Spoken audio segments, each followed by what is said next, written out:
To drboycetv.com, the home for intelligent black people. My name is Dr. Boyce Watkins. Today on drboycetv.com, we're going to talk about one Fani Willis. It turns out that the prosecution in her case, they might have a smoking gun. I'm not a lawyer, but this looks pretty bad. And I'm going to tell you about it. It involves thousands of text messages that even liberal outlets are claiming contradicts heavily to the story that Fani's been telling about her relationship with Nathan Wade. In case you don't know the background, Fani Willis is prosecuting Donald Trump for trying to steal the 2020 election. And it turned out that Fani had a little man thing that she was working with named Nathan. Nathan, I don't have his name in front of me, but this attorney, Nathan, apparently they are trying to get Fani removed. They're trying to make accusations of the misappropriation of funds, among other things.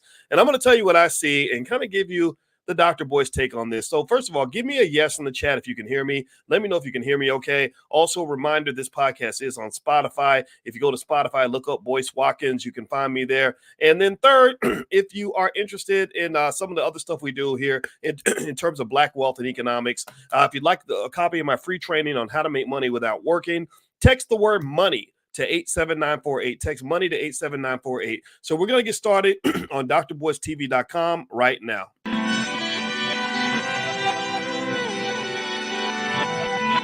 Here we are, clan the isms, cataclysm, great. Our people out here struggling, trying to make it in this state. Everybody out here doing it, but we the ones who late. Now family, we the ones who gotta delegate. Get that money in the power, never be fake. Stick to cosign for 3. What did he say? Create jobs, support our own. Educate the same and buy back your home. Got 3 degrees, triple 10. 3 PhDs, now we on the CNN. DBTV, let's talk about negligence. Ignorance is bliss, but we can turn it to intelligence. Believe none of what you hear, half of what you see. Let's break it down here on Dr. Boyce TV. Here we are. Hey, what's going on, guys? Welcome to drboycetv.com, the home for intelligent black people. My name is Dr. Boyce Watkins. I want to say hi to everybody. Shout out the city you're from. Let me know what city you're from. Lawrence and Cheryl and Dr. Vibe and Duran and Creatively D. I see you in there. Martin Tutwiler. Thank you. Nathan Wade is his name. Nathan Wade is the boyfriend of Fani Willis. And in case you don't know the background, Fani Willis is the DA in Atlanta. She's prosecuting Donald Trump on these charges that of him trying to steal the 2020 election. First of all, I'm going to say that if I'm the judge in that case, he's already guilty. We know what he did. We saw what he did. So I'm not going to sit here and defend this man at all because I think that he is kind of a jerk. But at the same time, though, fighting with people like Trump comes with a lot of complications. So Martin from Detroit and Cheryl from Miami and Dr. Vi from Toronto, let me tell you what recently happened. This is the most recent update. I don't know if any of you saw this, but basically Fani has been on the stand. From what I understand, again, I'm not a lawyer and I'm not into all the details of the case, but from what I understand, Fani and Nathan have made one point where they basically claimed that their relationship did not begin before they started working together. And I'm not sure, but they were saying, I think they had a certain date, like, I don't know, November 2021. And they were saying we weren't together before then. We started working together. We just fell in love like workers do. And that's what happened. And so we did have a relationship. I reimbursed him with cash every time he took me on a trip or took me out or whatever, which I think is honestly, come on, really? First of all, let's start right there. So you're really telling me that this brother was taking you out? And Nathan Wade, I saw Nathan Wade. I could tell a strong man when I see one. And Nathan Wade, to me, does not come off like the type of brother who's going to take a woman out and then be like, hey, did you hit my cash app, girl? Hey, girl, could you hit my cash app? I need gas money, girl. This man's making $200,000-$300,000 a year. How many of y'all believe that? And Fani's like, I reimbursed him with cash. Thousands of dollars in cash. You just keep that in your house. That right there is a problem because that right there means everybody knows you're lying. They just have to prove it. Right? At that point, people know that you want some BS, right? Now, again, I don't think there's anything wrong with what they did. I'm going to make that clear. I don't think there's anything wrong with people falling in love. I wrote a book called Financial Lovemaking when I was on the faculty of Syracuse. And in that book, I talked extensively about how people come together and form relationships. And one of the studies show that people fall in love on the job all the time. Now, here's the thing. I cannot prove that she's lying, and I'm not trying to prove it. I have no horse in the game. I don't care. I don't even if I could prove it, it would be a waste of time because there ain't nothing wrong with going out with a man or going out with a woman, whichever you prefer, and living your best life. So it's not to say that I can prove that she's lying because I don't want to. I want her to succeed, but I don't believe her. It does not pass the smell test. I hope that makes sense. And remember this, while we can't prove that she's making it up, she can't prove that she's telling the truth. And remember, on the stand, they're literally like, you don't have one receipt, you don't have one cash app, screenshot, you don't have any bank balance, you don't have any checks, you don't have anything. Come on now, stop it. I know some of y'all think that defending Fani means you got to buy into every bullshit lie that somebody says. Just know they're playing a game. They're playing a game. She's on the stand. She's a lawyer. She's a damn good one. Very smart. I read her whole bio. And Nathan Wade's a great lawyer.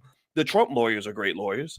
And they're just playing a chess game with each other. That's what they're doing. It's like, okay, I'm going to tell a lie. And you know that it's a lie, but you can't prove that it's a lie.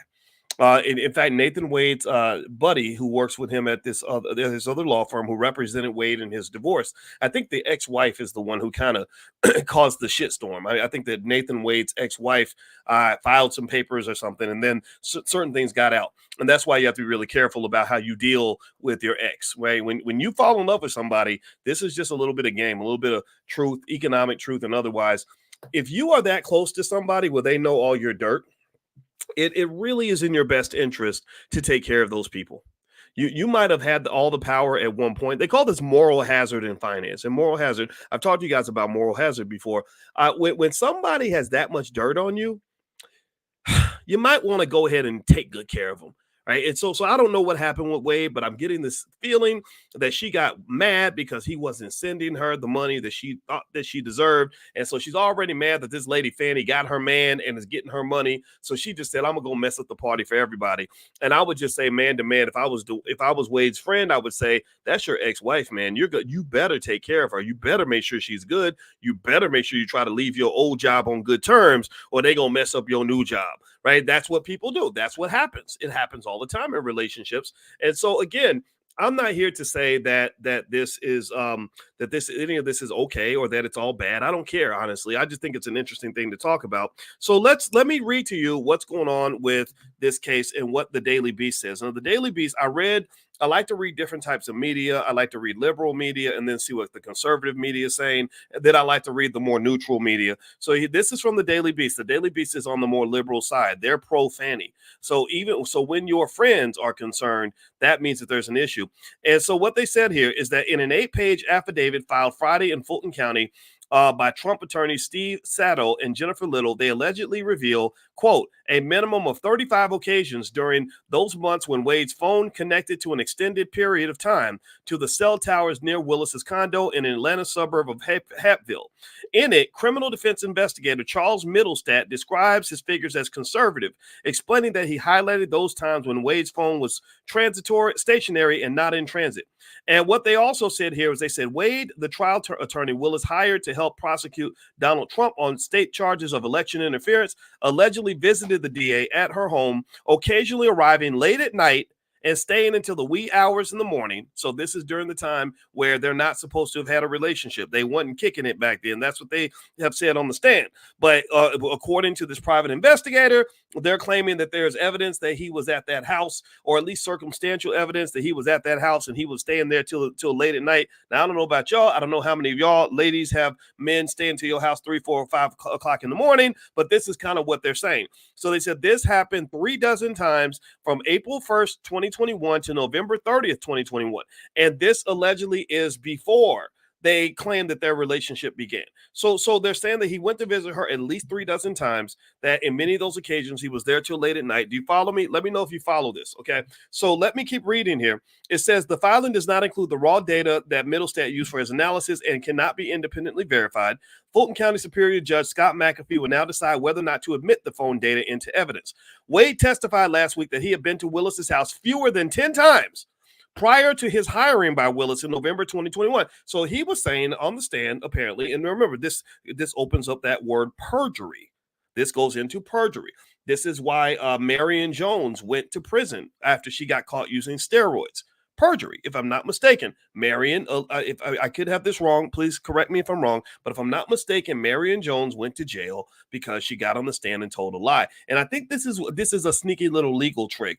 What they'll do is they'll ask you, like, what did you have for breakfast yesterday? And you say, and you don't want nobody to know you ate pancakes, so you say, no, I ate some Captain Crunch. And then they find out you ate pancakes, and next thing you know, you're being accused of perjury. And that's why they try to get you on the stand under oath, because they can ask you all kinds of stuff. So anyway, here's what happened. They said when Trump attorney Steve Saddle suggested that phone records might reflect otherwise, other than the 10 times before November 2021, Wade dismissed the idea out of hand.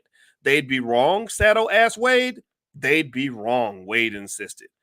So I find that interesting, right? And I really wonder if Saddle knew that the phone records were available, number one, right? If he knew that the information was already out there, you know somebody, you caught somebody in a lie and you ask them a question just so you can get them to dig themselves deeper in the hole before you drop it on them. You know what I'm talking about? Like, also, I'm wondering if that was going on. Like, we got the phone records. So you sure you were only there for 10 times? You only went over there 10 times? Are you sure? Are you sure, buddy? Right. But then again, maybe Wade knew that this stuff was out there. Maybe he thought it wouldn't be admitted. I don't know. And then again, I think it could be contested. Right. So it's nothing's for certain, but I'd be curious to see how this plays out. So in his testimony, Wade said he travels to the Hatfield area for a variety of reasons and could have been there at a nearby restaurant, the airport, Delta Airlines headquarters, or the Porsche Experience Center. He also said he never spent the night at Willis's condo.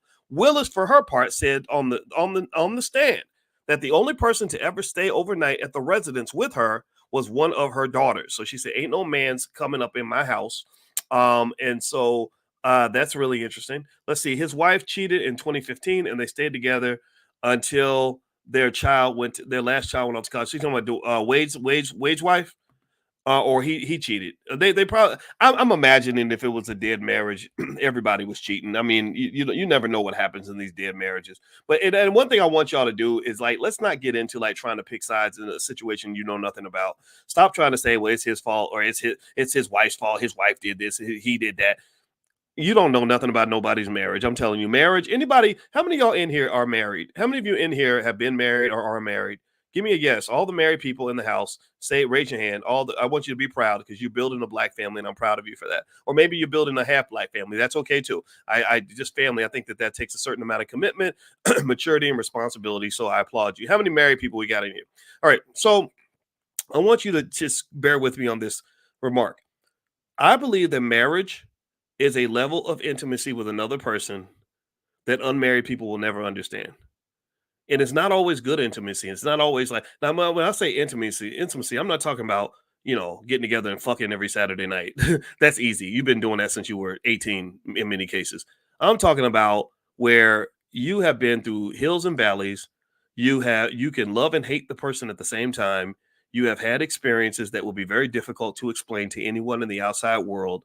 You have been to hell and back. You've been to heaven and back. You went from heaven to hell all on the same day. And you've just had such a mishmash, such a montage of crazy experiences that anybody who tries to define your marriage, who's not in it, is going to sound stupid. You see what I'm saying? Anybody who tried to go out and explain my marriage to my wife and say, well, I talked to Boyce and let me tell you what his wife be doing. Here's what his wife be doing. or I know Dr. Boyce. Here's what he did do. One day I saw him with his wife in a restaurant and she said, do you want butter? And he said, nah, girl, I want salt. And he said it with bass in his voice. I think he's an abuser. Like, people who talk like that, stupid people outside of a relationship who try to make definitive statements about the relationship. I'm not calling them stupid, but you're stupid because you're so stupid that you don't know how stupid you look. Marriage is deep. Marriage is complex. So if you tell me his wife did this back in 2015, that's one of probably 85 million things that happened in that relationship that defines that relationship. So I just don't tell you, I don't try to understand anybody's relationship. One mistake that we make in our society is we try to define relationships as black and white. oh, he was abusive, or oh, she was scandalous, and it ain't like that. It's complex. It's very complex. So here, I'm just going to assume it's very complex. I'm going to assume that his relationship with Fani is complex. I see nothing wrong with his relationship with Fani from a moralistic standpoint. There's nothing morally wrong. In fact, it's incredibly natural for a person that works as hard as Fani Willis, who is a human being as well as a prosecutor, to be attracted to the handsome black man that she's working with every single day. And there's nothing abnormal about it. But here's what's happened though. In our society, we've made it abnormal. In our society, we now act like that's criminal. We've criminalized the very natural act of falling in love with another person. And I hate it. I think it's wrong. I think it's unfair. I think Fani probably spends 80% of her time at the office, so she probably is trying to be time efficient. Like, hey, let me just keep my little man next to me so that I can so I can live life and still be a great prosecutor at the same time. And this is what some of y'all lose when you get these jobs. They got you working 70, 80 hours a week, and you're sitting there, you're not being human anymore. You're sitting here focusing all day on folding cardboard boxes or doing accounting spreadsheets or whatever the hell you do at that job all day long. And your life should not be 80% spreadsheets.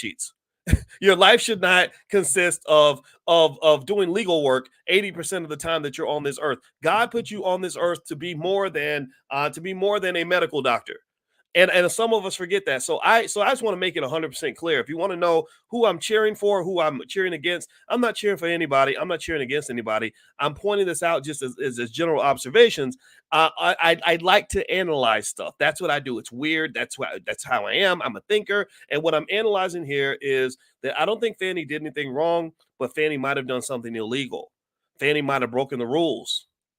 And I also want to point out the fact that I believe that there's a gender bias. I believe that typically we're accustomed to situations like this. It happens all the time. Usually, though, it's a man that gets caught up in this. It's a man who is where his secretary falls in love with him, and next thing you know, he's being hemmed up like he's some sort of predator because this woman made herself available because she found, well, my God, she found the wealthy CEO of the company to be attractive. How abnormal is that? Right. And next thing you know, we're acting like that's weird. I don't think any of that's weird. I think that's very natural, very human.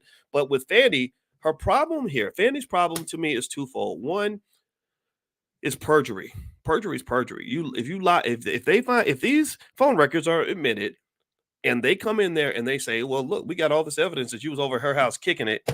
It ain't about whether or not it's right or wrong. And it ain't about deflecting and saying, well, Trump is, that don't take away the fact that Trump's guilty. Yeah, we know that. Trump's still guilty. Trump's still the bad guy. Trump did break the rules. He broke the rules. But then Fani broke the rules. Do you follow what I'm saying? Do you get what I'm saying? I hope you follow me. Because I want you to just understand I'm not picking sides. I'm not for or against. I don't do the pro, rah, bliggity black, like let's support the black people no matter what. I don't do that. Because I think that black people, intelligent black people, you allow yourself to be used by these fucked up political parties. You allow yourself to be used by this Democrat-Republican bullshit. This Democrat-Republican bullshit is going to destroy the country, and you're allowing yourselves to be used like little missiles, little projectiles. They just load the Negro up like a missile, put you in the cannon, and poke it down put the gunpowder on it. Boom! We launching 2 Negroes at you. 2 Harvard graduate Negroes coming in hot. We launching Negro nuclear missiles at you. That's what they do. They use you. They use you. They use you. They use you. And so and then what happens is that when the stuff hits the fan, these people ain't really got your back. Oh, they gonna drop Fani like a hot potato. They will let her be collateral damage so they can go get the Republicans. That's the goal. The goal ain't to protect your little career or to protect your reputation. They will have you looking like freak of the week. They will have you out here looking unqualified. They will have you looking crazy. They will have Nathan Wade looking like he's an incompetent black man who can't control his penis. That's what they'll do.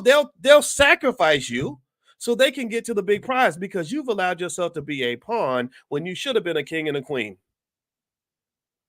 They using you like the pawn or maybe the bishop or the rook or something, but you're supposed to be the king and the queen. These 2 people, let me just tell you here, I got a plan. I got an exit plan.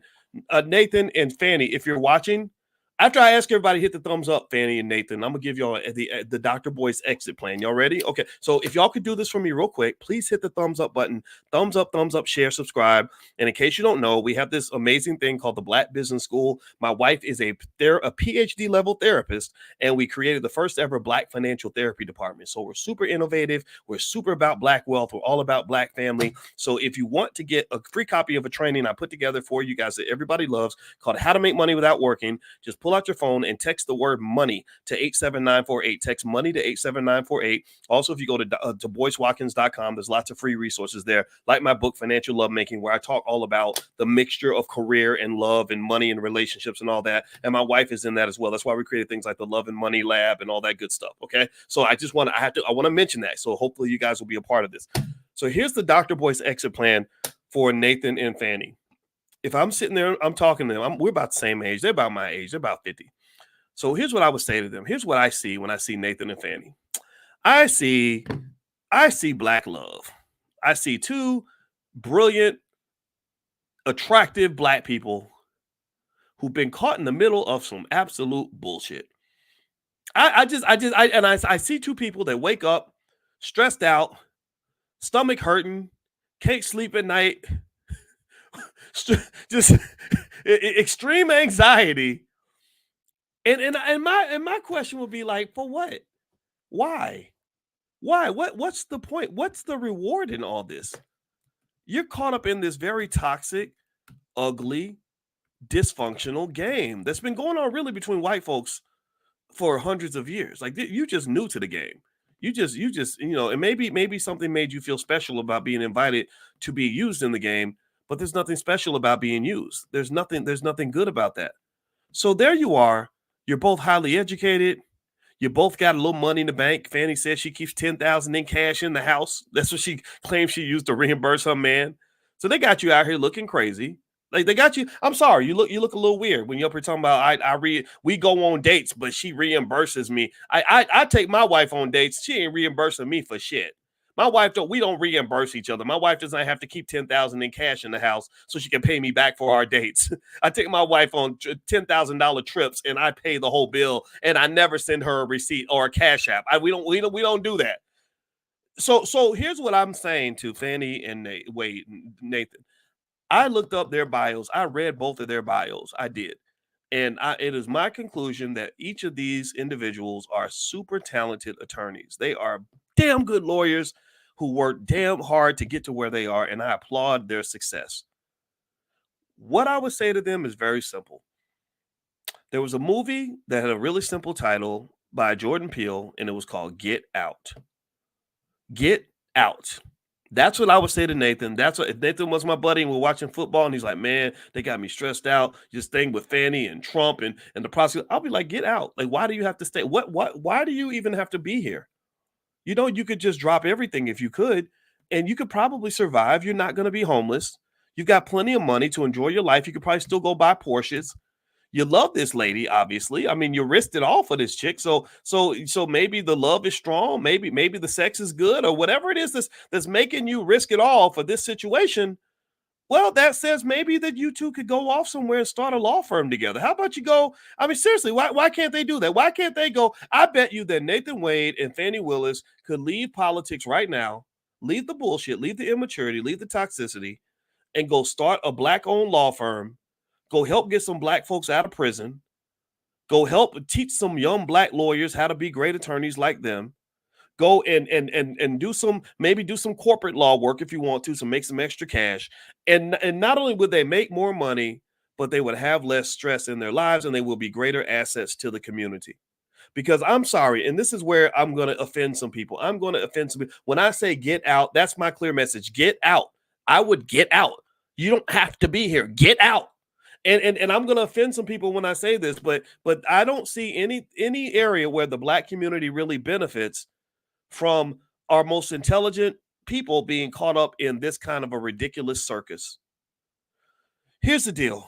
You know, I believe Trump broke the rules. You know, Trump's out here trying to sell sneakers and whatnot, trying to get the Black vote. He's a clown. He's 100% clown. And you're in a clown fight. You know, and when you're fighting a clown, you end up looking like a clown.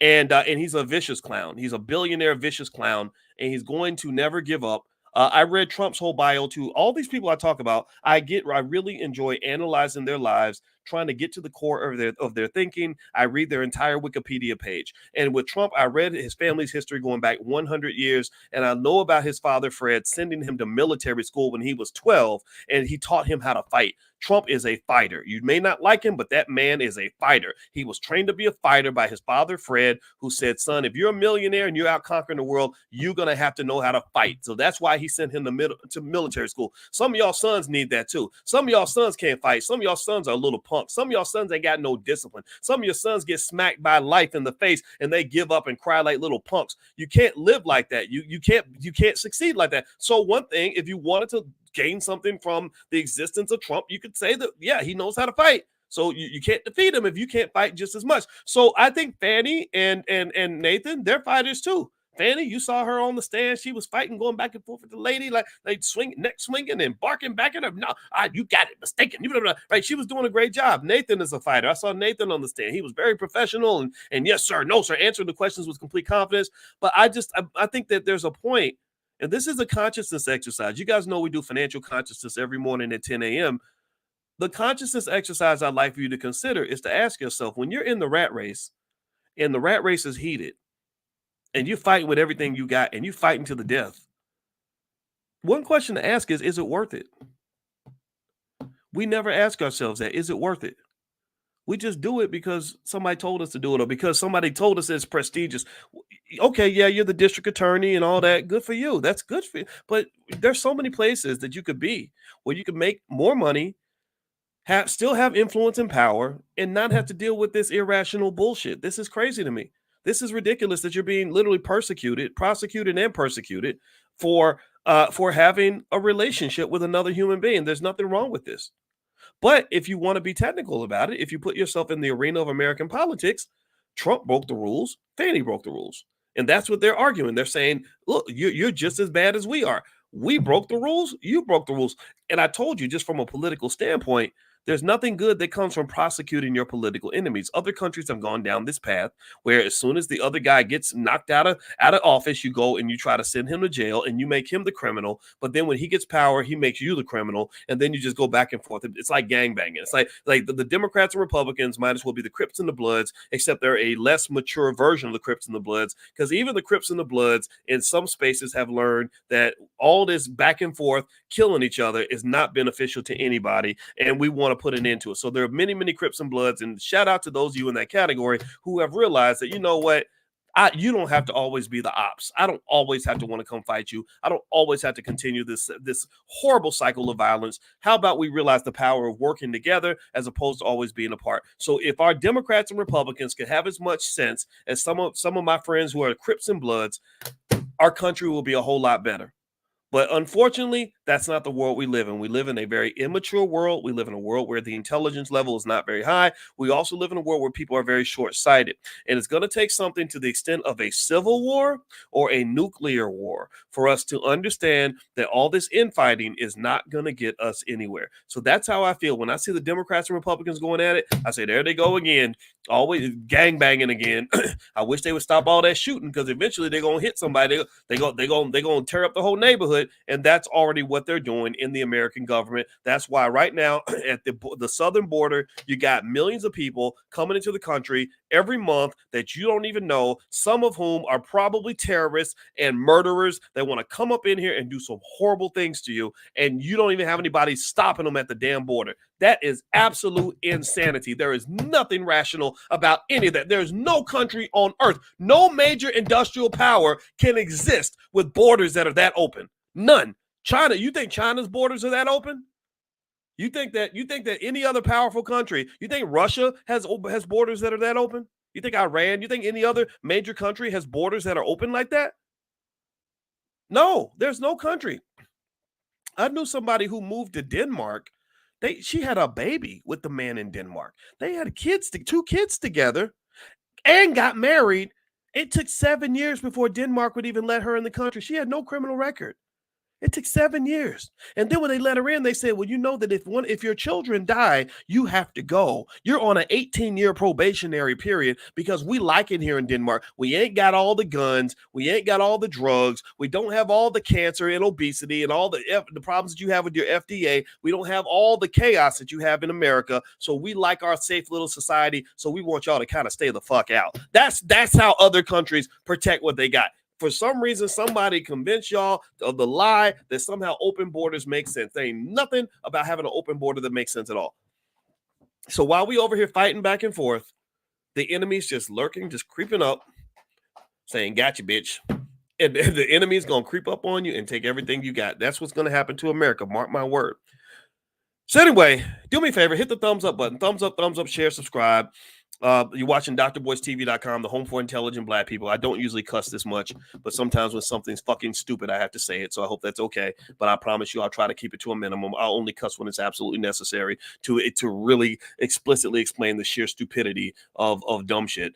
And also, I have a book out. It's called The 10 Commandments of Black Economic Power. If you would like a copy of that book, feel free to go to drboycebooks.com. That's drboycebooks.com. Also, I am an expert in the stock market. I wrote my dissertation on this topic. I want you to understand that stock market investing is the number one variable for wealth building in America. So if you'd like to get profit alerts, when I find stocks that I like, I'll send out a profit alert this weekend. Just text the word stock to 87948. You can text stock to 87948 and I'll send that to you. So let me read a little bit more and then I'm going to be done. All right. So y'all know my message. If anybody knows Fani and anybody knows Nathan, Fani and Nathan, tell them that Dr. Boyce said, get out. That's Dr. Boyce's message. They might know me. Some people, I go to Atlanta. A lot of people know me in Atlanta, and I know a lot of people who know a lot of people. So if somebody that I know knows them and they say, well, what did Dr. Boyce say? Just tell them Dr. Boyce said, get the fuck out. Just leave. Just walk away. Run away. Just do something romantic, like elope. Like just go to her house one night and say, let's get away from it all. Move to some third world country and just leave it all behind. I would support you 100%. Anyway, let me keep going here. So it says here, specifically, so these are about the text messages. So they claim that their relationship didn't start until November 2021 when they started working together. They found all these text messages to the contrary. And it says specifically on September 11, 2021, Mr. Wade's phone left the Doraville area and arrived within the geofence at 10:45. So he was allegedly creeping in at nighttime. The phone remained there until September 12th at 3:28. So he got there at 10:45 allegedly and left at 3:28, at which time the phone traveled directly to towers located in East Cobb, consistent with his routine pinging at his residence in the area. The phone arrived in East Cobb at 4:05, and records demonstrate that he sent the text to Miss Willis at 4:20 a.m. So they're defining the timeline here. They're saying that he showed up at 10:45 a.m., perhaps arguably for a booty call, left at 3:28. Got home at 4:05 and texted her at 4:20. This was before they started working together, apparently, from what I understand. I could get that wrong, but I believe that that's what's going on here. On November 29th, 2021, Wade's phone pinged off the towers nearest his residence until it received a call from Willis's phone at 11:32 p.m., after which the device traveled from East Cobb to the immediate vicinity of Willis's condo, arriving at 12:43 and staying there until 4:55 a.m. So he arrived after midnight, left at 4:55 a.m. The relationship between the two was exposed by Robin Yearty, a former friend of Willis. So Robin Yearty, again, you get these former friends. It's always my father's a cop, and my father used to always say he's part cop, part gangster. My dad spent some time in the street too before he became a cop. And he always said that you keep your enemies close and your friends closer. And I said, well, don't you mean keep your friends close and your enemies closer? He said, no, because it's your friends that always do you. He said, it's always that former friend that comes back and gets you. So Robin Yearty, a former friend of Willis, who testified that she believes Willis and Wade began dating in 2019. So this former friend is saying that she believes they started dating in 2019. Yearty owned the condo in Hapville where Willis was staying in the wake of threats and protests outside her house in South Fulton.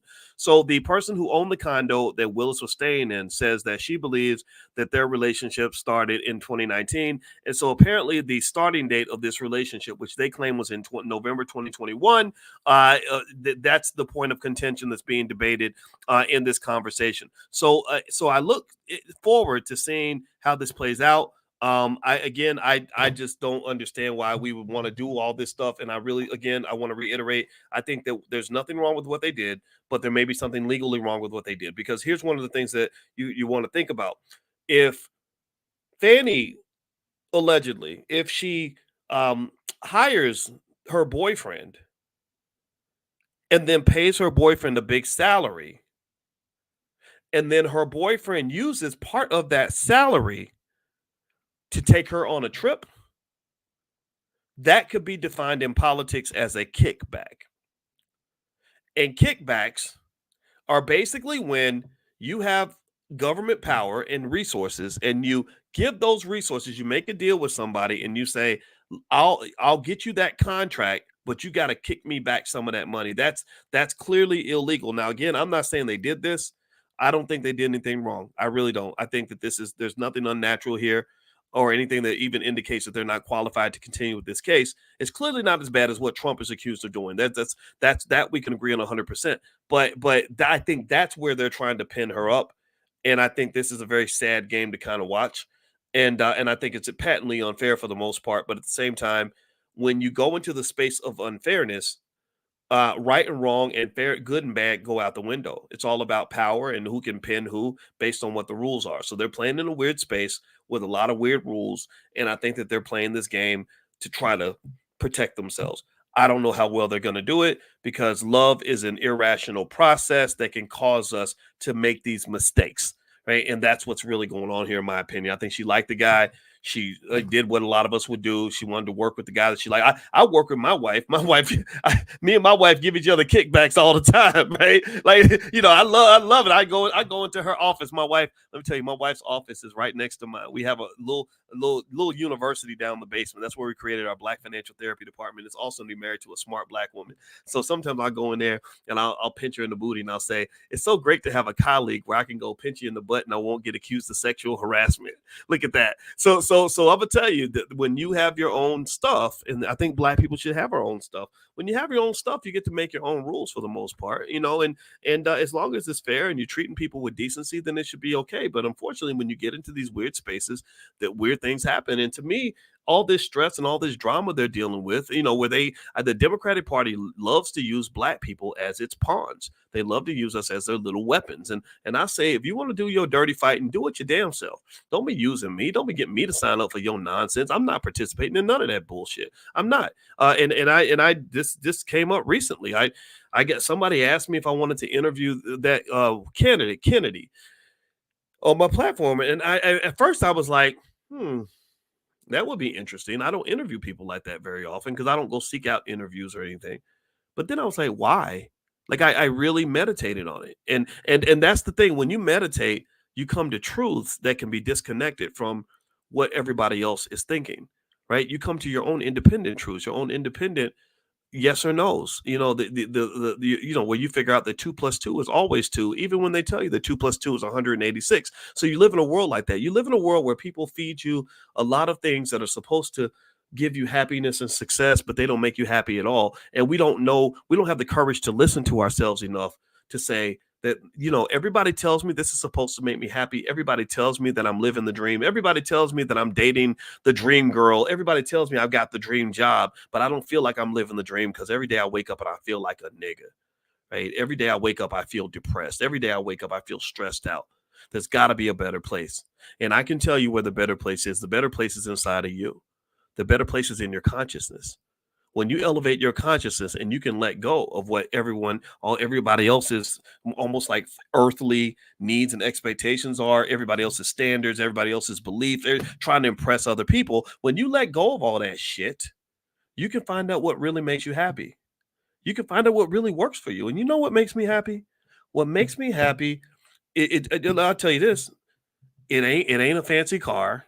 It ain't a big mansion. It's not being famous. It's not, being on TV. It's not making $1 million. What makes me happy is getting plenty of sleep, sleeping next to the girl of my dreams, taking a nap in the afternoon, working with people that I love, and doing work that actually matters.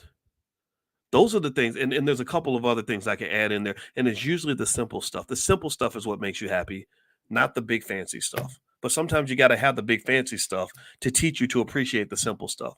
So just remember, everything that glitters ain't gold. There's nothing rewarding about being in the position that Fani and Nathan are in right now. I would not trade places with them for $1 billion. That's the honest to God truth. So keep that in mind for all of you that got kids that want to go off to Harvard Law School and get these so-called important positions.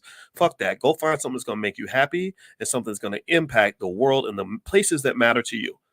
Work that impacts and supports your family and your community is far more important than any of this crap that we do for Democrats, serving Democrat and Republican parties or serving these other corporations. That work, it may matter to somebody, but it doesn't matter to the people you care about. And I think as Black people, we have to redefine our priorities on that. So I wish them the best. I'll keep you guys posted. If I see anything that's interesting, I will let you know. So thank you for listening, and thank you for putting up with my profanity. I'll try not to cuss as much next time. So I'll be back tomorrow morning. We're going to do financial consciousness training. We're going through my book, The 10 Commandments of Black Economic Power. If you'd like a copy of that book, you can go to drboycebooks.com. And you can find the book. There's a study guide that goes with it. There's also flashcards, so you can teach the concepts to your kids. We're doing a lot of really exciting stuff in the Black Business School. I hope you'll check it out. Last but not least, my wife, as you know, she's a relationship therapist, and she's into all this relationship stuff. So if this relationship discussion stimulated any thoughts within you, you can actually find out about my wife and what she does by going to coachingwithdralicia.com, or you can also text the word love to 87948. Text love to 87948, and we'll send you a free e-copy of my book, Financial Lovemaking, and you can have that and kind of think about your own process in terms of how you want to use love to accelerate your economic possibilities. So have a good day, everybody. Thank you so much for listening. I'll see you guys soon. And don't forget to also follow on Spotify and Apple. I'll see you guys later. Take care. Peace.